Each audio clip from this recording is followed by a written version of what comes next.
Hello and welcome to Mind and Muscle HQ podcast number 1. My name is Matt Adams, and today we've got Jamie Hayward and Tyler Clark joining me on the team.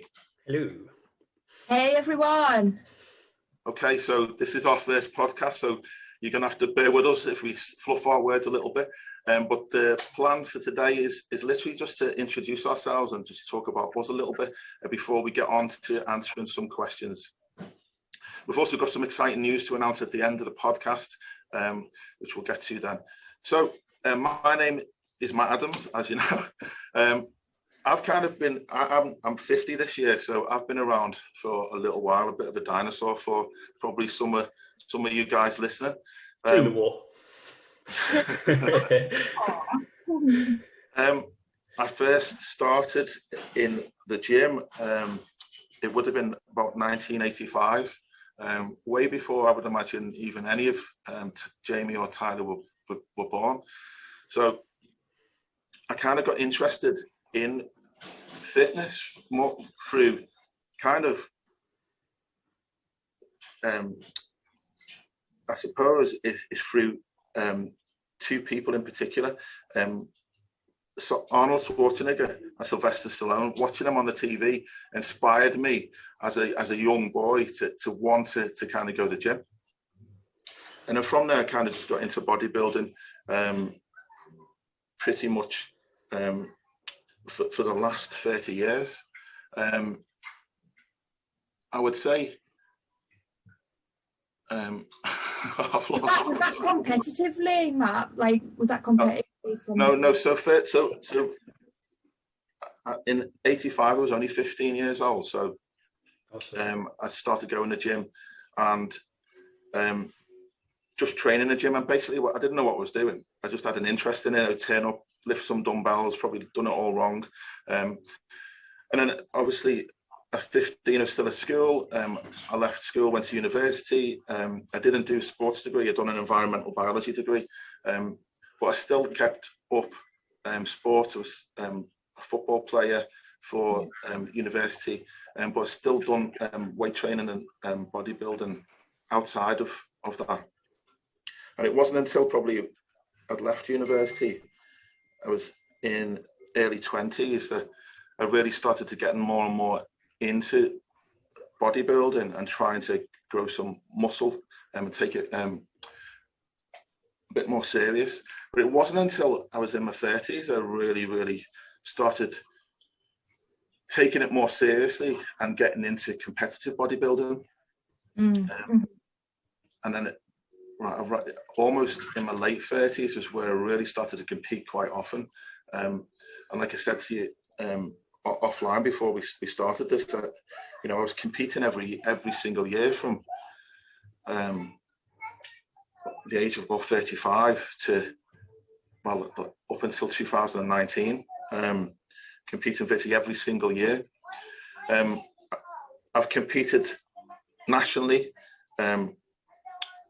lots and lots of different federations, UKBFF, NABA, IFB, IBFA, PCA, WABA.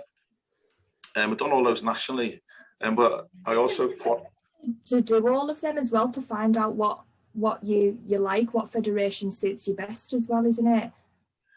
Exactly. I mean, so in the beginning it was hard because trying to find a federation which suits your body type, and that's a topic that we could probably talk about, because you can turn up at one federation and not do very well, and turn up at the other and do very well, and that's what I found is going from class to federation. I've done better in some, and I enjoyed some better than others as well. Some just the way the promoters done the show, or the federation ran a show, was much better than others. So I never ever seen myself as a like a person who was going to become a professional bodybuilder and earn money out of bodybuilding. I never seen myself going to the Olympia stage, and never had that as a goal. I just enjoyed doing it. So for me, it was more like, this is fun, I want to do it. So when I competed, I just wanted to go and enjoy myself. So I picked a federation or a show or a city that I liked, that I wanted to go to. With a holiday. Yeah, so I'd competed in the UK for some time, and I found the shows in the UK a little bit boring, to be honest. And then I qualified for European events, and then going to some of the European shows, I absolutely loved it. It was the best thing ever, going with a team of athletes. And that, just for me, that was the best thing about competing, was being with a team of athletes, going abroad and competing. And so for me, I never stuck with a certain federation and tried to pursue a path through that federation. I never became loyal to a federation and committed to a federation. I just picked events that I wanted to go to. And like I said, cities, I've been all around the world. I've been Italy. I can't even think of. Have you done the one in Rome, the IBFA? Have you done that one? No, I've never done that one. I've done it's in a really remote part of Italy. The IBFA one I have done. The name escapes me where it is. Yeah, I've been to Germany, Italy, America, Helsinki.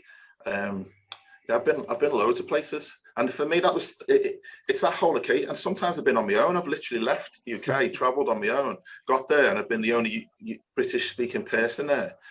I've got to put my own tan on, and no one speaks English at all. And literally the whole experience for me was that was part of, because for me the reason why I got into bodybuilding was for the challenge. A bit like you, Tyler, with the SAS thing. For me, I didn't want something that was easy. I wanted to take on something that was difficult, something that was a hard challenge. Yeah. And when you've competed, you know, when you've dieted down, you got ready for a show and you're super depleted, you know, you've got no carbs, you can't think, and you've got to pack your bags, get to the airport, get a plane on an airport, all on your own. And then you've got to try and hire a car or get to the place, which could be like, so one of them was like 5 hours away. I had to hire a car, drive, you know, and then get to the event. No one speaks English at all. So you're trying to check in and like, no, I don't understand what you're saying, and having to point things and then while you're counting down the minutes till your next meal. Exactly, and then you're having to put your tan on, and you're having to say to people, you're pointing, and they're going, be like using hand language to say, can you put the tan on my back, please? And people are like going, I don't know what you mean, in foreign languages. And in the end, at one place, this Spanish guy said, excuse me, he spoke a little, he goes, you need some help? I said, please, can you help me put my tan on? And he just thumbs up and slapped the tan on my back. Got you on your knees, bent over, and off you go. You just met. But, you know, that challenge, and then when you get on stage and you're waiting for your name to be called, and every single word is in foreign language, even quarter turn is in foreign language, double biceps is foreign language. You know, the complete whole thing is that for me was made it for me, because that was part of the challenge. It is added on top of getting your diet right, getting your physique right, getting your prep week ready. So all that kind of thing. You know, and sometimes as well, I took on challenges like, so I competed in Norway I traveled to Norway on a Friday, competed in Norway on a Saturday. I flew back to the UK on the Sunday, competed again on the Sunday in the UK. You know, it's things like that for me, you know, most people would say, okay, I'm going to do a show next year and pick one and then prep towards that and make it as easy as possible. I just like that challenge of trying to kind of done the opposite and made it as difficult as possible, because you've also got all your water retention in there as well from flying. Yeah, well, again, I learned from my mistakes, because on the following day in the UK show, I didn't look my best. I still won 2 categories, but I didn't look my best. I was holding a lot of water. So again, you learn from these mistakes, and so I've got a lot of experience and knowledge from traveling abroad, prep, and when you get there and there's no food, and the food that you know, the turkey and white fish and things and broccoli and all this stuff that you're used to when you go to Italy, and you know, they've got very little stuff there that you were used to. You've got to try to adapt. So if anyone ever moans about the stresses of the end of a prep coming up to a show, you're like fuck off. Like, 10 times more the stress. So again, it's personal experience, right? Well, I mean, I can sympathise with them because it is stressful, but at the same time, if you really love what you're doing, if you're passionate about it, then it shouldn't be as hard. So I'm sure, watching Tiger on the SAS thing, that was tough, and I'm looking at that thinking, I probably wouldn't have been able to do some of those things, but I'm pretty certain she enjoyed the whole experience. You know what's funny about that, Matt, actually? So I come back off the SAS and went right into a bodybuilding prep to compete. And the level of tiredness, the mental aspect of the prep is as difficult as something like the SAS. So to every bodybuilder and people going in a prep, like, it is mentally and physically difficult. Like, you really do have to want it, because it is an uncomfortable place. Yeah, definitely. Well, one of my friends is he's a gold medalist, GB medalist from the 90s, and I asked him about his prep for going to the Olympic Games, and we've talked about it before, and he said it's nothing like what you do. He said there's no way I could have committed to what you do.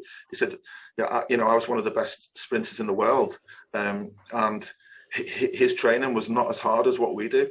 They didn't train 6-7 days a week. Their diets weren't so strict that, like ours. It's nothing like what we done. And there's a lot of sports, professional sports people, that it's not on the same level as what we do. It's a completely different experience. And, a lot of people, I'm going off on a tangent here, but a lot of people get into saying that they want to do a show, and then actually they don't really realize how hard it is. And that's when you get the kind of the balance between people who didn't realize how much it was, and the passion isn't quite as, if you really want to do it, then you're taking on that experience because you kind of you want to do it. You've the passion there. You've got to do it. Yeah. But if the passion isn't there, that's when it becomes difficult, and you're really not enjoying it, and you're starting to think, I don't like this food, I can't train anymore, I'm tired, and that's where the scales really so it's even like signing up to coaching. If they're always thinking about the cost rather than the investment, or the time, or the prep, or the stress, like, if any of those are like above the priority of doing it, there's no point doing it, because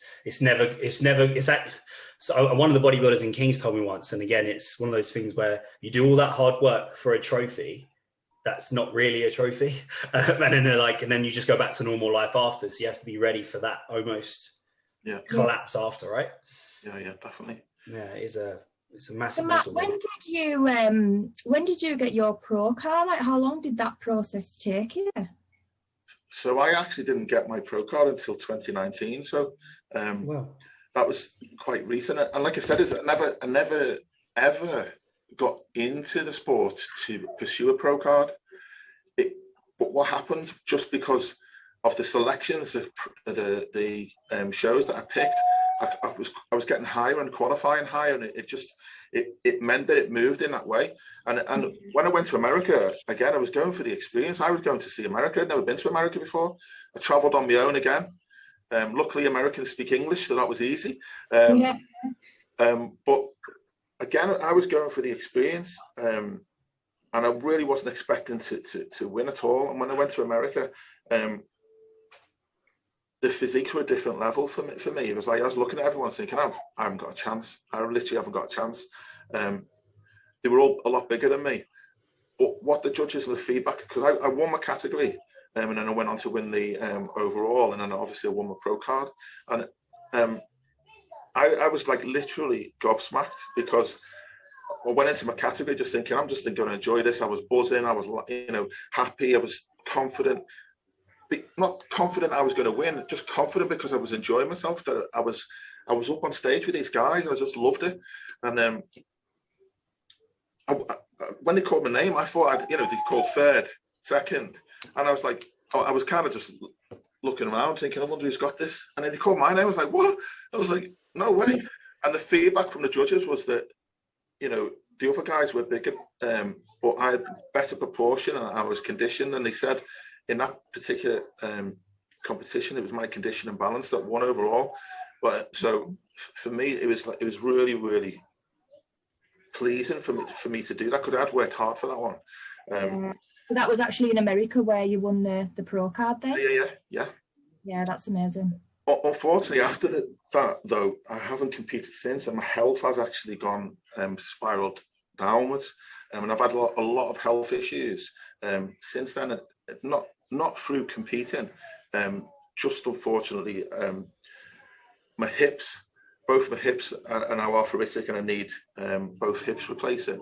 And that's not through competing. That was through an accident that I had about 5 or 6 years ago.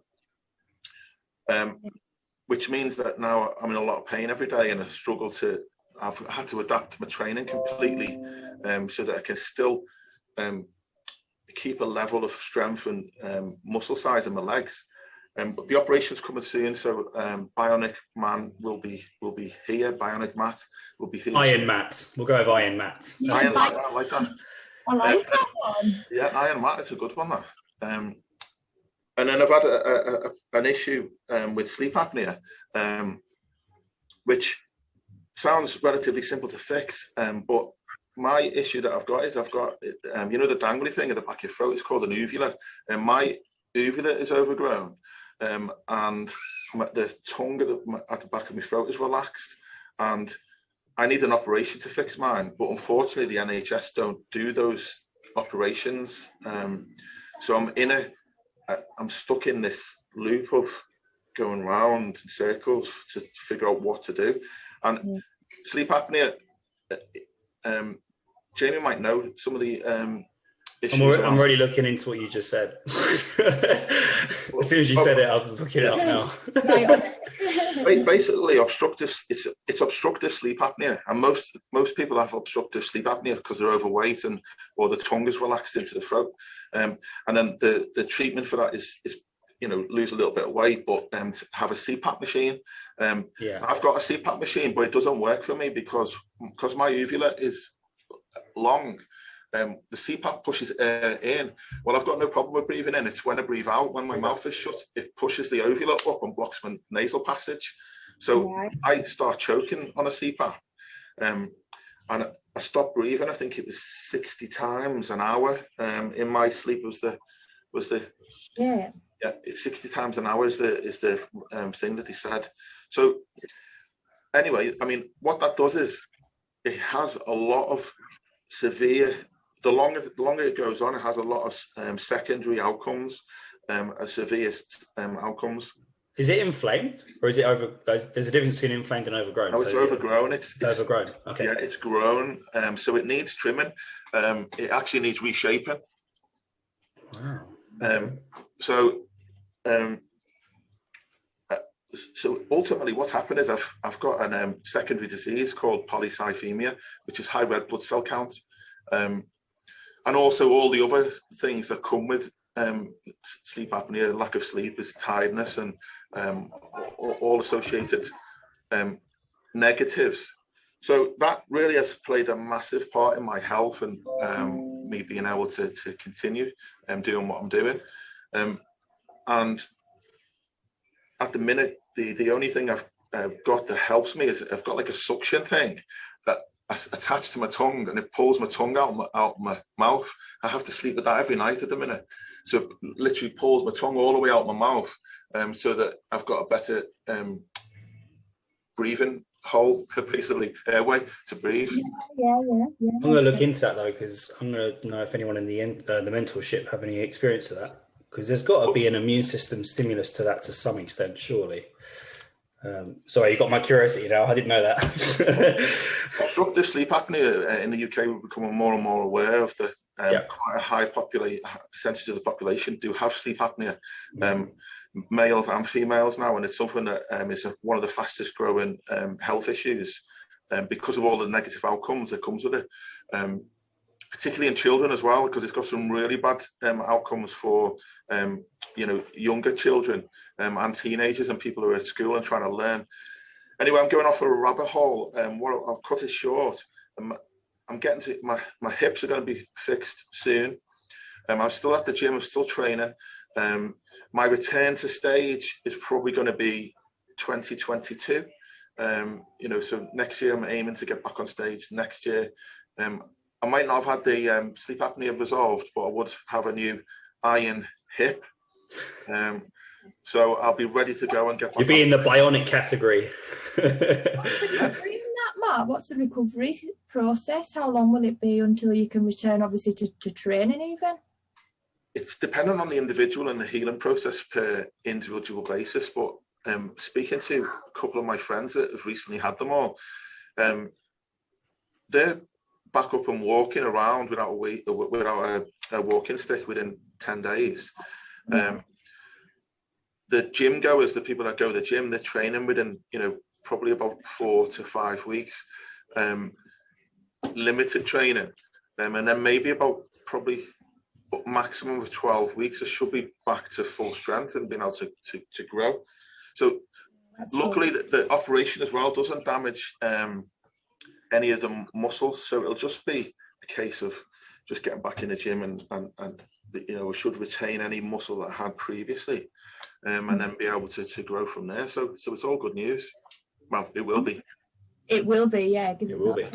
I'm positive about it anyway. It's a positive thing. Once I get that done, and I'm ready to rock and roll. So for me, I just want to get it done as soon as possible, so I can get back and plan things. At the moment, I can't fix a date because I don't know when my hip operation is going to be.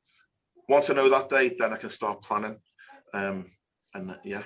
Me and you both on the stage next year, then. Yes. Yeah, definitely. Competing next year. So, Jamie, do you want to pick up next?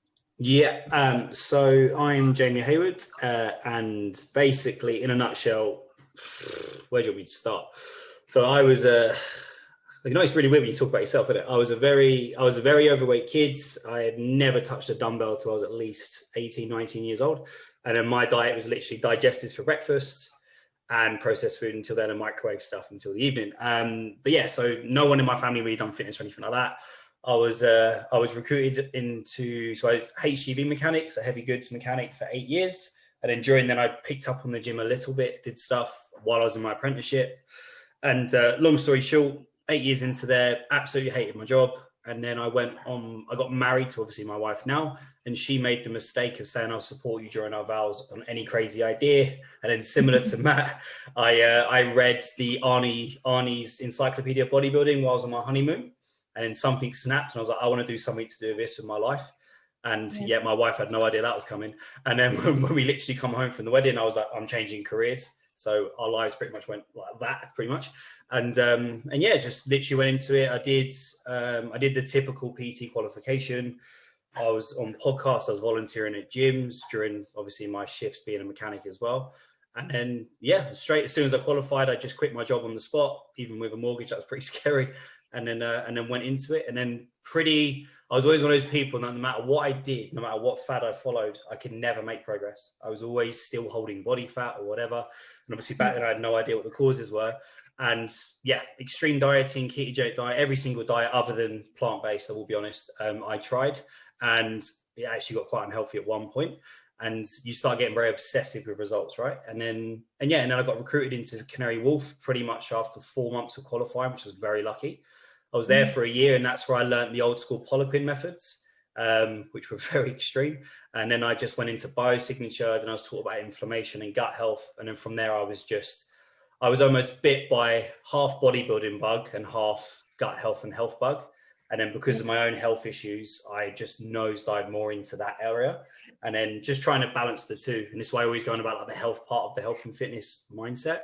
And yeah, so for about, I don't know how much to go into it actually. So my health journey actually lasted, but it's still going on now technically, but this has been 10 years now.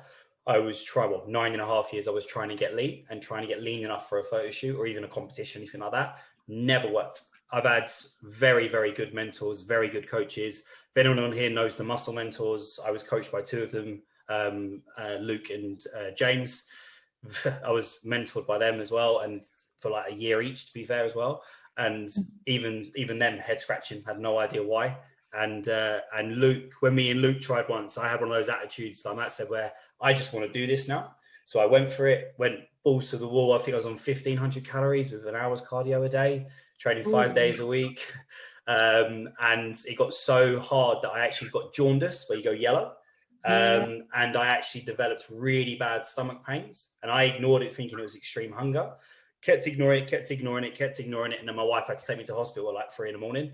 And it turned out to be stomach ulcers. And my stomach was on the verge of bursting. And because I kept doing cardio and ignoring the pain, well, I was literally heads on the counter on the rolling stairs doing my hour. Apparently that was eating away more. And it actually turned out to be a H. pylori infection. So that bacteria, so H. pylori lives in your stomach lining, long story short. Pretty much everyone, well, 75% of the population pretty much have it, but some people are very susceptible to the symptoms. So I used to bloat a lot and stuff like that. And yeah, so my prep was over after that. And then it knocked me for 6 because how much effort I put into it. And that was the leanest I'd got at that point.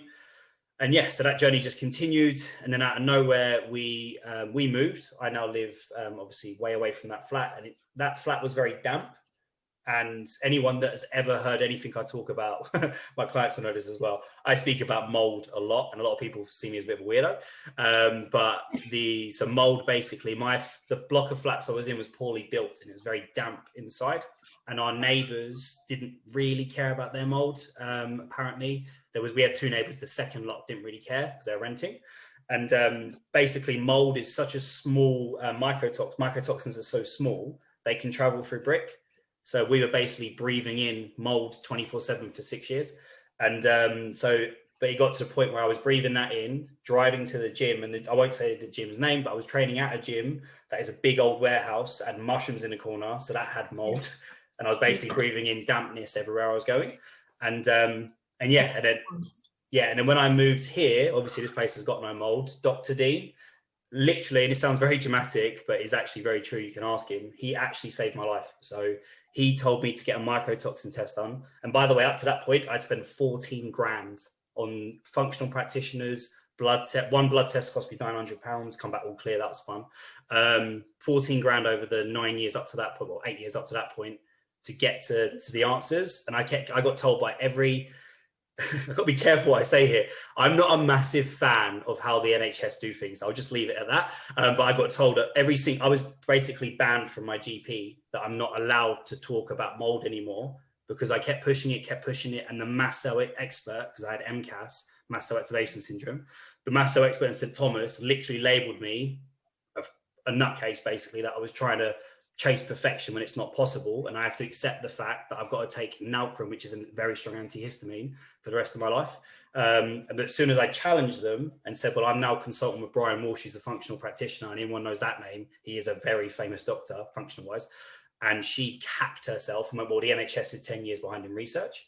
And then when I actually proved what was going on and showed them the tests, so my ochratoxin levels, the maximum you should get on a test is 20. And ochratoxin is a very dangerous mycotoxin. It can literally burst your kidneys.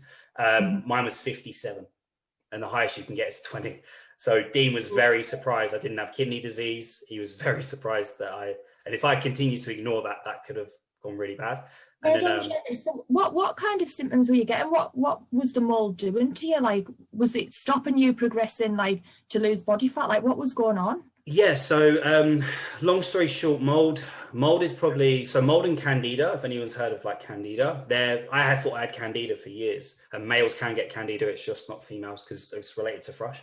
And I will be honest with you, if you're interested in mold, there's a book called Break the Mold, very easy read, and a book called Toxic. Toxic is a very heavy read though. Mold, Lyme disease, candida, they all go hand in hand, right? But mold, basically, the best way to explain this, and a lot of people, when they get like food sensitivities and intolerances, they always blame it on the food. Whereas 9 times out of 10, it's actually how your body responds to the food. So for example, wheat is my kryptonite. I can't have wheat. Yet it's not gluten that's the issue. It's that mold thrives off wheat when you eat it, right? So if I eat wheat, your body is almost like, the best way to explain it is your body has like a barcode scanner in your mouth. Every time you eat a food, the body scans that and almost responds in a certain way. If you keep putting something in your mouth and it's getting scanned and it's causing issues on your inside, but you're very delicate, well, not delicate on the outside, we're delicate on the inside, right? If you squeeze your heart, you'll die. Do you know what I mean? We're very delicate on the inside.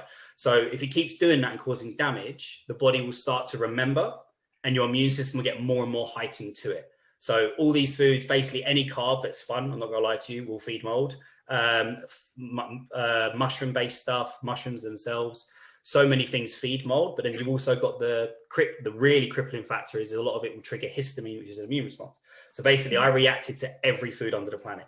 Literally, even sweeteners destroy me. Even now they do. What was that, like bloating or what was? Bloating, fatigue, mood swings were the worst than fatigue. Like I literally had to nap 3 times a day at one point. It was that bad. Fluctuations in weight, water retention, weeing every 20 minutes. I literally had wee every 20 minutes. It was mad. Just loads. Constant joint pain, numbness, tingling. I used to like get numb legs when I'd squat. Really bad eye floaters as well. This is like little symptoms. This is like big symptoms as well, isn't it? Like, I'll tell you what, one of the most common things that people don't realize is actually the energy levels. So anyone that suffered with chronic fatigue or fatigue. I like that, Jamie. I think I need to do some more research for this. Do you know what? So there's I don't know the exact name. My mentor will kill me because I can never freaking remember it. 24%, they reckon on average, 24% of the populations have this gene. And this gene is if you inhale mycotoxins, which by the way, bury and live inside you, they're a living fungus, right? If you breathe these in, they will bury, and 24% of the population don't have the genome to actually remove it without assistance. Same as like heavy metals, like with fillings and stuff like that. It's the same thing. So long story short, even I was away from my flat for nearly 8 months at that point, my levels were still 57. So me and Dean ran the most expensive and most harsh protocol. I've done loads of protocols. The most harsh one I've ever done, I had nothing but quinoa, turkey and avocado oil, seasoned with oregano every day for 16 weeks. That's what I did. That sounds hardcore to me. That was honestly this is where it's very hard because the relationship with food come into it. So it was so aggressive that I no longer can eat quinoa. I'm very iffy with turkey, and avocado oil triggers me badly now. My mind's almost bored of eating it. So if I get really bad like reactions now because I'm so stressed if I try and eat it. But yeah, so I'm actually waiting for a test, funny enough. The result should have been in last week, but because of COVID, the testing procedure takes longer.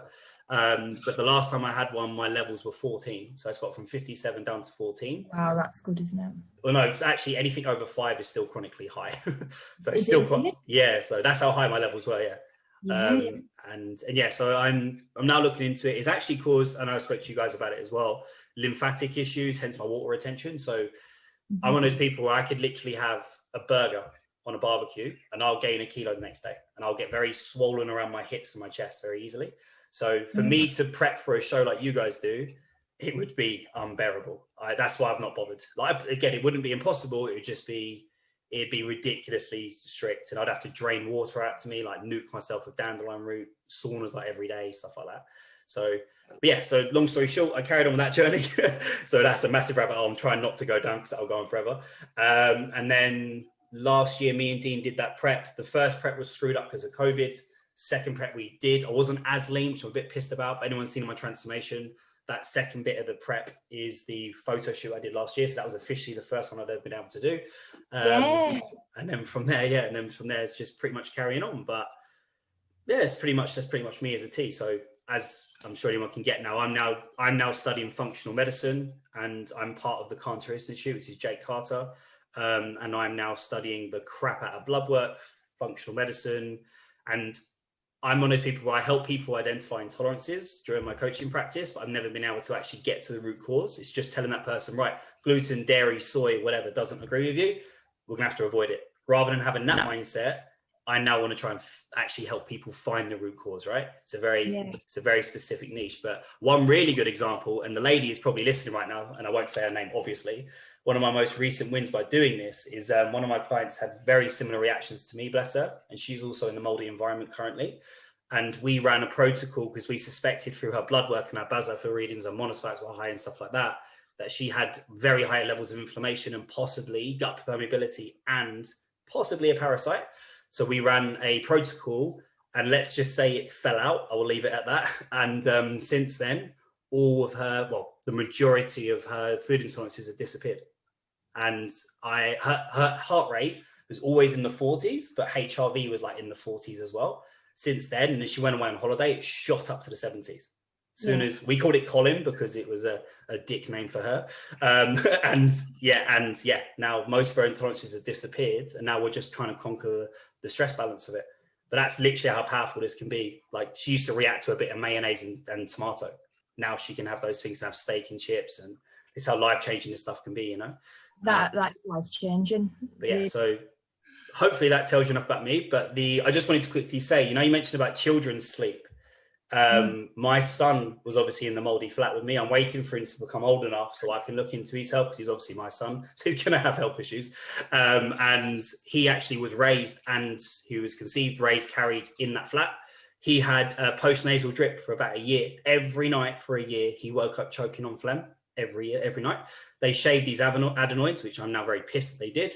And once we moved out from that flat, he's never had it again.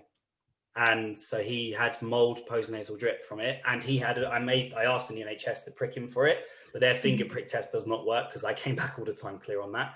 And yeah, so that's another thing, sleep apnea, the poor quality of builds. That's one thing that I was probably making a massive part of it as well. But since we've moved, he's never had it again. So when people have issues with those sort of nasal issues, mold is one of the first things I'd look into, because it buries into your sinus as well. So going off on a tangent here. So that's my story, people. I'm just a guy with loads of health issues. I find that so interesting, because I actually grew up around mold in a porta cabin for about 7 years. And a lot of them symptoms that you said that you've suffered with, you know, like tiredness and mood swings and things like that. So I actually want to find out what that blood test is that you use, just to see what kind of my levels are. Because it was about 6 or 7 years I lived in a moldy kind of porta cabin while we were building a house. And that's kind of had an impact on me. Well, the bloods will give you a snapshot, but the best mycotoxin test you can do, so mycotoxins, mold toxins, right, is the mycotoxin test from the Great Plains Labs. You have to have a practitioner to do it. I do know someone that can get it for you if really needed, but that's 270 quid. It's not a cheap test at all. And you basically pee in a pot, but you have to make sure. So I bought a little tent sauna. I literally go in that like every other night. Because the way to remove mold is to sweat it out. You sweat out mold a lot, and you breathe it as well. So you have to sweat a lot, basically. That's why lymphatic working, that's really important, because you obviously move stuff around. And so I have a sauna, take some glutathione or NAC, and then I wake up the next day and have a wee, and then that's where they get the reading. Because if you're weeing a lot, that is a massive sign of mold, because you actually remove a lot of mold through your wee. So if you find yourself, I was literally ask any of my old PT clients back in the day when I was PTing, I would literally wee every 20 minutes. One of them literally every, because he'd come up to me after training, after an inch workout, I'd wee every 20 minutes for a 90-minute session. And he used to find it hilarious. So yeah, it's like, there's loads of symptoms, but they're random as well. Eye twitches was a massive one for me. So if I go in an old house that's moldy now, my left eye will twitch like mad, because my immune system picks it up. It's really, honestly, Dr. Dean, if anyone knows him, he's done a lot of stories on mold, because this is why I hired him as well. He's actually still battling his journey. He's had, like, his whole house was moldy at the bottom of it, and he had the same thing, had eye twitches all the time as well. So yeah, it's annoyingly not known, because if you speak to someone about this, they're like, oh, it's all right. It's just a bit of damp and like you need to paint over it. No. And Jamie, what I didn't do when I started off with the podcast is kind of introduce us and the background to where we all came from. And I think, you know, what you've just talked about is one of the reasons why you're in the team, is because you're bringing up issues that many people have never heard about before. And a lot of issues that people actually, particularly in the bodybuilding and fitness, the fitness industry, I'll put quoted, it's not a healthy industry. And what you're exposing and what you're starting to bring to the surface are issues around health which have been ignored or not known about before. And that's a key thing that you're going to bring to this podcast. And a lot of good topics that are going to come up, because I think the next wave of fitness is not necessarily looking good, because it's a beauty industry at the minute and less of a health industry. It's called the health and fitness industry, but it's more like a beauty and look good industry. Yeah. But more and more people are becoming aware of health, that they want to live longer, they want to live a better life, as well as look good. And that's what the reason why we're all here is for those reasons. And Tyler's going to start to talk a little bit about the reason why she's on the show. And, you know, Tyler's got a really great story, and she's going to tell you all about it in a second. And Tyler's going to focus a lot around mindset and her experience at the SES, and also a little bit about her life and where she's come from. So I wanted to try and get that in, because we probably should have done that at the beginning of the podcast. Before I went on a rant, who's this guy? Yeah. It was important for the audience to know why it's us three. It's us three for a reason, because we're going to bring a different dynamic that I think no other podcast does. We're going to have expertise in lots of different fields, and I think that's what the difference that we're going to bring to this podcast. So sorry for interrupting there, Tyler. It's your opportunity now just to talk a little bit about you. Right, where to start? It's a difficult one, isn't it, when it's your turn to kind of come from? It's horrible, and then you just go. Right, we're on the spot, let's go. So I kind of grew up not with any kind of fitness interests. I didn't like going to the gym, lived a pretty unhealthy lifestyle with binge drinking with friends, went completely off the rails by the age of 13. And health and fitness and well-being was so far out of my radar.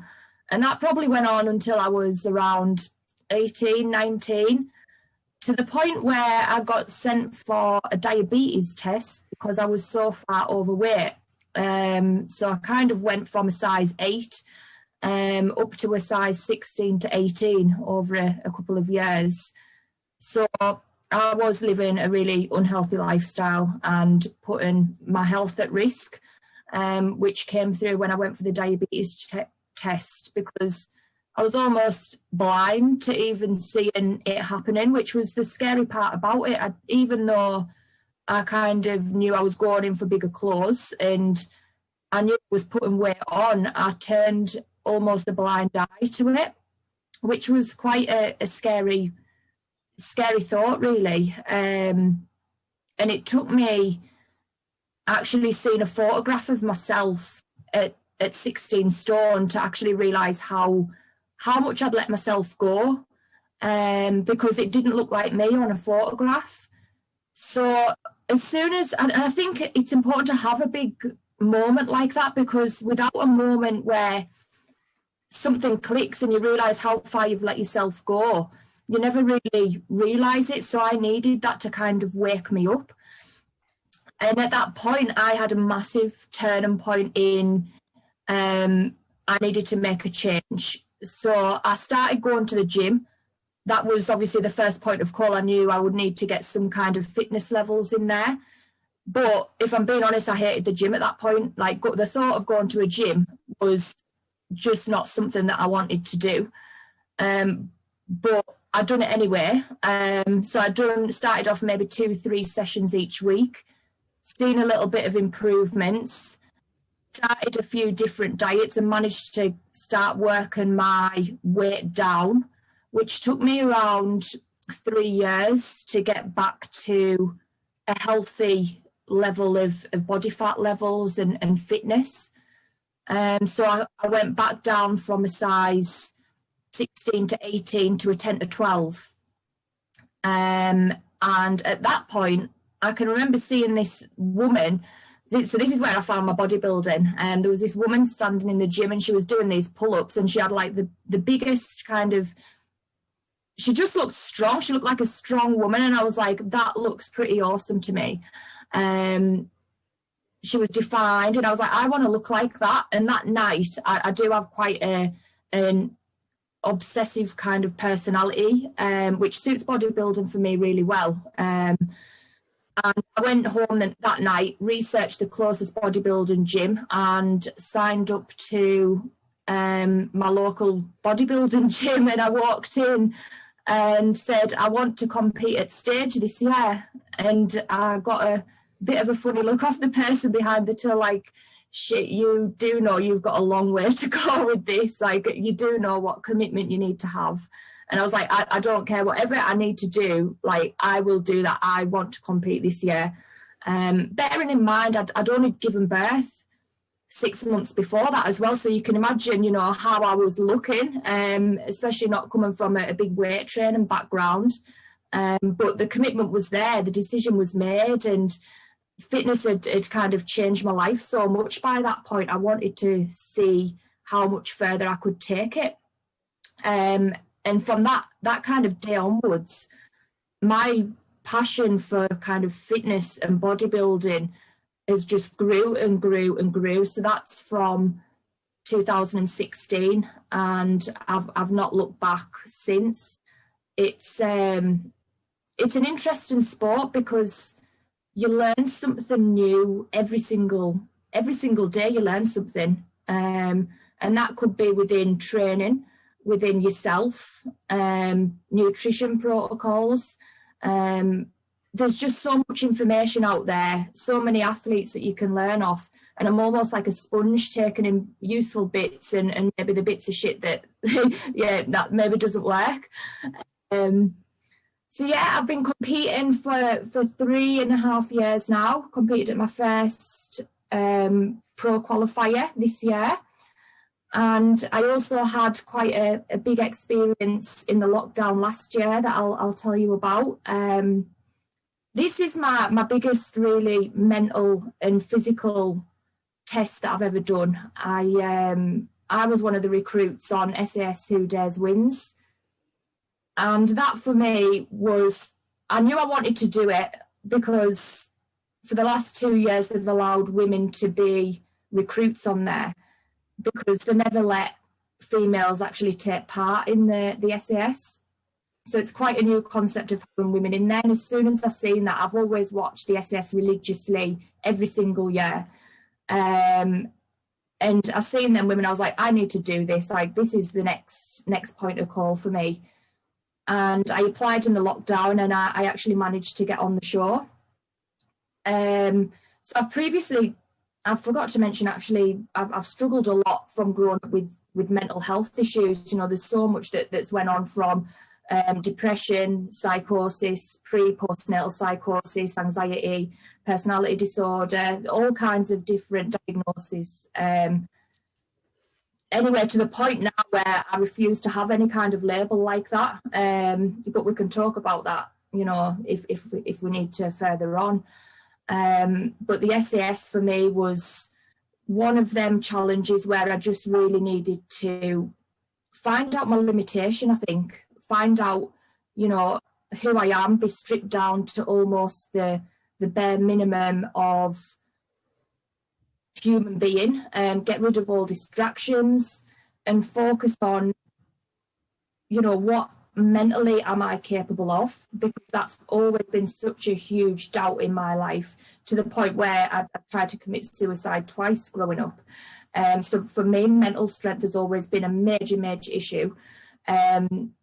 And then physical strength as well, because as you know, like, bodybuilding isn't about endurance or fitness. So I have to say how impressed I am by how much bodybuilding actually is good for you, you know, for your fitness. Because, you know, I do, you know, 10 minutes of cardio after my weight training. Like, for me, my fitness isn't as important as growing muscle. So my training is around building as much muscle as possible in that workout. So then to be able to actually do some kind of endurance test like the SAS is, because there's nothing bodybuilding on there, you know, it's about agility and strength in other areas. And so bodybuilding really held its weight with that, I think, and that's something that really impressed me. And I made it through to the final and was the last female standing. So well done, that was amazing. It's amazing. Yeah. Tyler, I mean, most people who do bodybuilding and stage competitive, you know, go on stage competitively, they've got a journey, and I know because myself, there's very few competitors that don't have some kind of journey, in the sense that they are a person at the beginning and they become somebody different towards the end.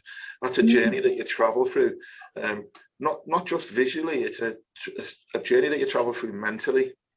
And what I found was, I've suffered from different issues in the past as well, from life issues that have created stress and anxiety and lots of problems. And I felt that at certain times, and like this I said, everybody's journey is completely different, but you can relate it to everybody's journey to a certain degree. And what I found with mine was that when I was at my weakest point, the most vulnerable point, I felt that I needed more people. I needed help from more people, or I felt this way. I felt that I wasn't strong enough to deal with things, and I needed people to help me. And then on my journey, as I traveled, what I'd done was, for me, the enlightening part for me was that I realized how strong I was on my own, and I didn't need those people. That I found a strength within myself, that I didn't need to rely on someone for something, whatever it was. I can't think of the examples, but I became much, much stronger as an individual. You know, and I would imagine that's what you've probably on your journey. You're a much stronger individual now, and you don't really need to, you know, ask help from people all the time. You don't draw on those people, you know, like a blood-sucking leech, and anymore. You probably just get on with life and do things more so now than you ever did. Yeah, that's kind of cool actually how you've picked up on that, because that's how I got better, to actually take a bit of trust in myself and work through that shitty period on my own, because it was a long, dark 10-year tunnel that I never thought was going to end. And it's just building yourself up and exploring, you know, in your mind and your body, because honestly, fitness for me is that time where I can just, it's time for me. And I think it's important to have that, and bodybuilding gives me that. I think with fitness, you know, it might not be bodybuilding, it could be anything, you know, running or CrossFit, you know, there's so many different things out there that can give you that, and it's just finding the one that suits you. Yeah, I think with stage competitive bodybuilding in particular, it's a very lonely path, because it separates you from everybody in the sense that you can't eat the same food. Socially, you can't do the same things. You can't necessarily go for a coffee. You can sit there and have a chat with them, but you can't drink the same things as them. You can have a water or whatever. You know, you can't have the cake. And I found on my journey is that a lot of friends I had, you know, that they no longer became friends. We drifted away because I no longer went out for a pint with them or for coffee and cake, and I drifted away from them. And it becomes a very lonely journey. But it's like that. There's probably a film or lots of films where you're that lost hobo or the last hobo where you take that journey, and it's a journey of discovery. You discover lots of things about yourself, and I think that's for me so rewarding to find who I am now as a person, and not who I was trying to be or the fake person that I was in the past. You know, so for me, I'm in a much better place mentally.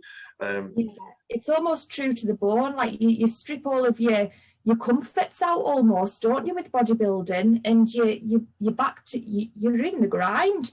And you find out, that was something for me that I wasn't expecting to find out with bodybuilding. You know, I thought it was about getting on the stage. This was in my first year.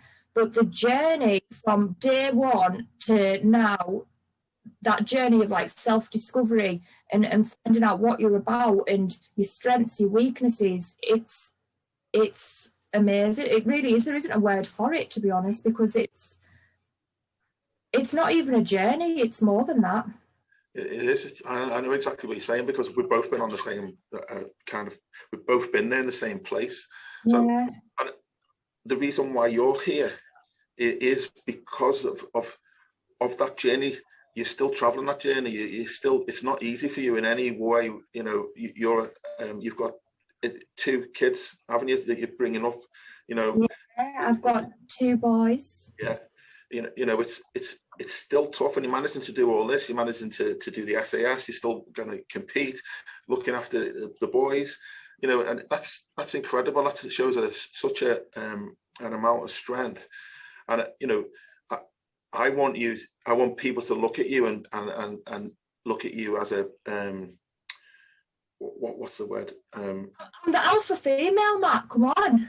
Well, you definitely are an alpha female, but you know, to take the alpha out, you're a strong female that people will see as what's the word? Someone to look up to and admire and follow. And I think that's important for people to have someone that they can relate to, a real person, an absolute real normal person that's took on this themselves and can talk about it and show that anybody else can do it if they really try and put the mind to it. And so, that's, you've got such a real experience there, which I think will most people will want to talk to you about. I think that's probably one of the most key issues that we've on this podcast. Yeah, and I think what it is as well, as you both know, like I won't buttercoat things, I'll say things, how they are. And I think it's important for me, it's important to be true to yourself. And, I'll tell you about the shit times. I'll tell you about the good times. Anything anyone wants to know, I'm an open book. Well, I mean, again, one of the reasons, again, that the three of us are here, and we've said it many times in our, going live podcast, is that we want to keep this real. We want to be real people. We want to talk real. We don't claim to know everything. And if we don't know things, we're not going to fill you with bullshit. We're going to say we don't know. And we'll go away. Jamie will definitely go away and find out the answer. Yeah, Jamie. I'm already looking into Uber right now. This is a real podcast. We're going to tell you. Oh no, not now. Hopefully not now. That you can join. You lost your man, like right at a peak place as well. Am I back? Yeah, you're back now. Yeah. Yeah, it's saying my internet connection is unstable. So, but no, you're good now. You're good. I forgot where it was now. So, but well, to be honest, like just to jump in quickly, what I love about the three of us already is you two just showed mindsets from one end. So like when you said about you realized going on your own was the right thing to do and how you like cleared out all the waste basically. Yeah. My journey last year was the polar opposite.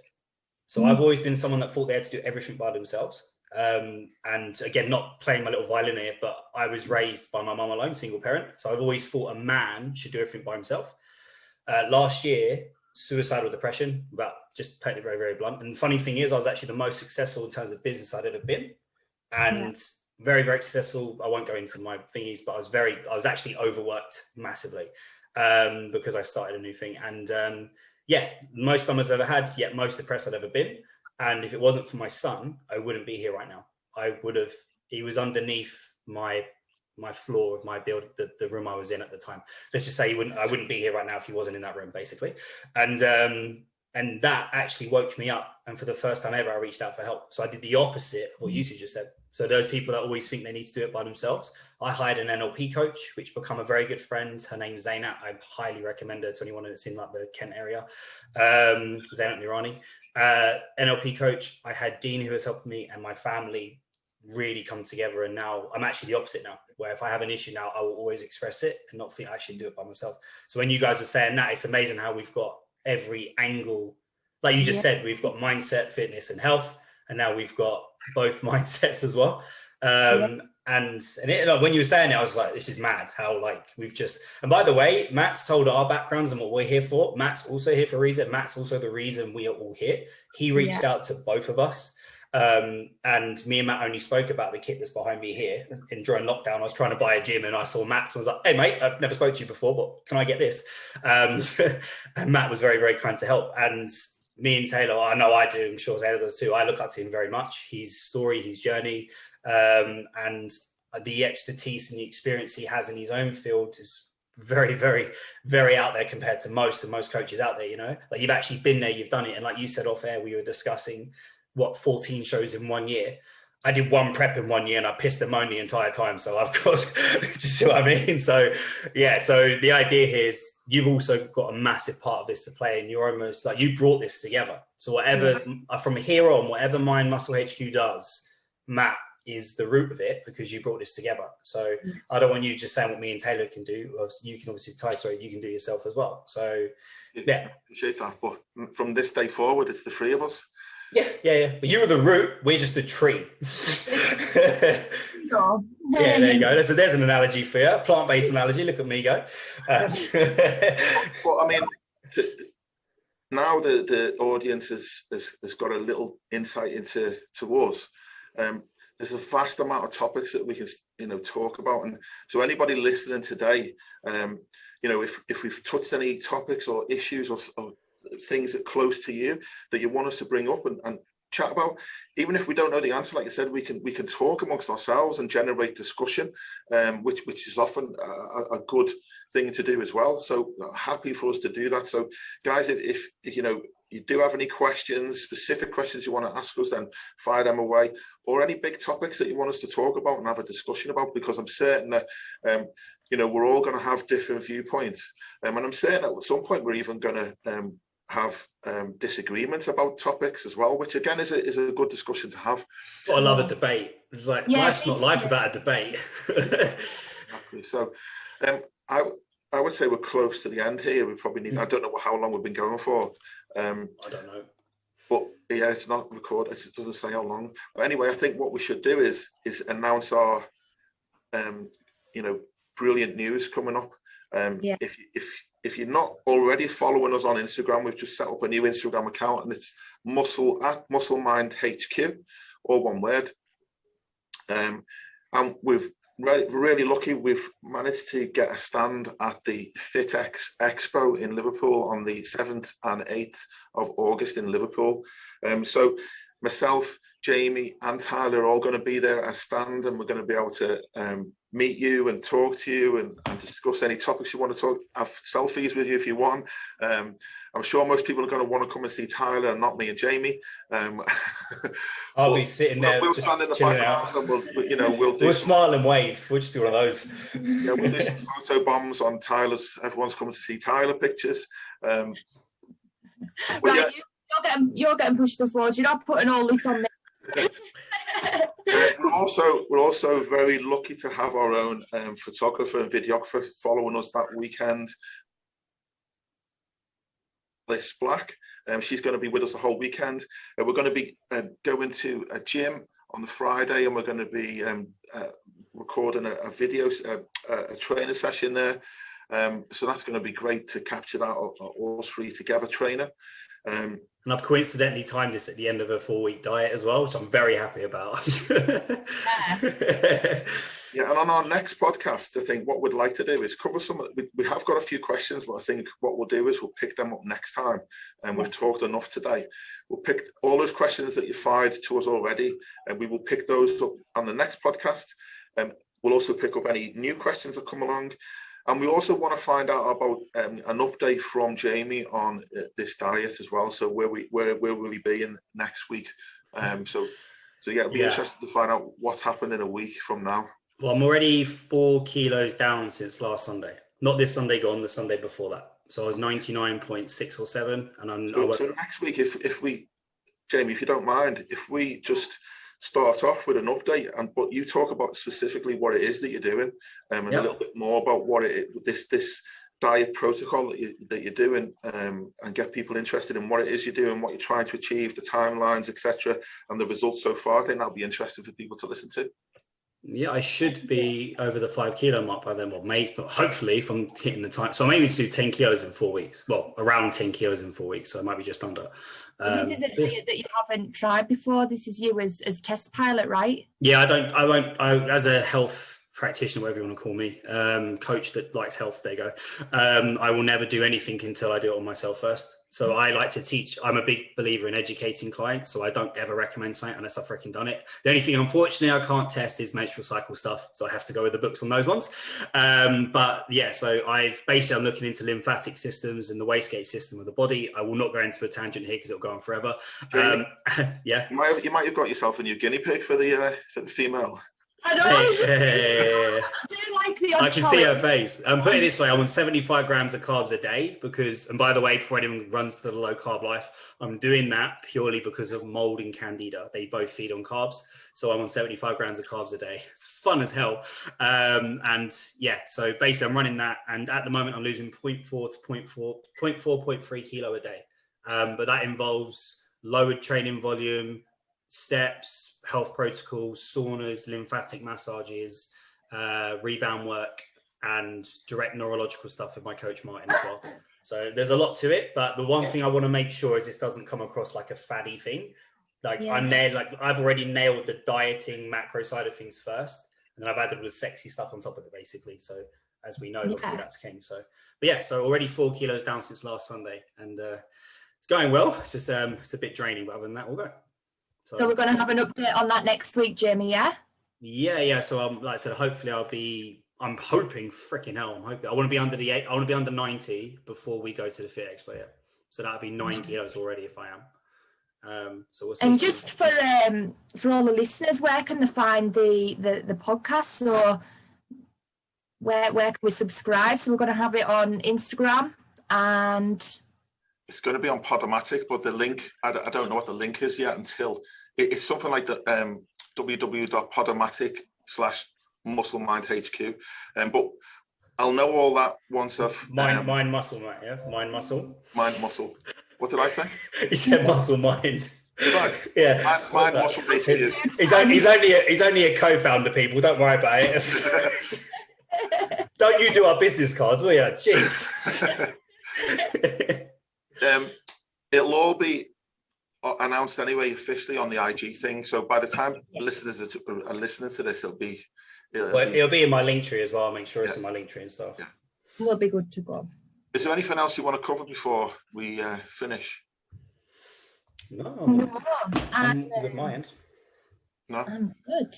Well, anyone that's listening to this, all I want to say is thank you for tuning in, because we're all three very coaches we pretty much just met, and this is going to be a journey of everyone's development. And we're very excited for the future. Really, very excited for the future. Yeah. And I'd just like to finish off with this podcast for me personally. I'm really excited about where this is going to go in the future. This first podcast today might not have been that interesting. I'm hoping that my son will join us, by the way, every now and again, and he is following me behind. But today was an insight into us. But following this, we will be able to answer all your questions and make it more interactive, and hopefully it'll be much better moving forward. Exactly. Yeah. Okay, so that's me done, finished. Tyler? Yeah, thanks everyone for listening. I hope you've enjoyed finding out a little bit more about us, what we're about, and really who we all are. And we're looking forward to getting these podcasts out every week and helping the fitness industry and everyone with aspiring fitness goals out. So I hope you've enjoyed it. Okay, thank you. Thanks, guys. Cheers, Thanks guys. for listening. Thank you. Bye.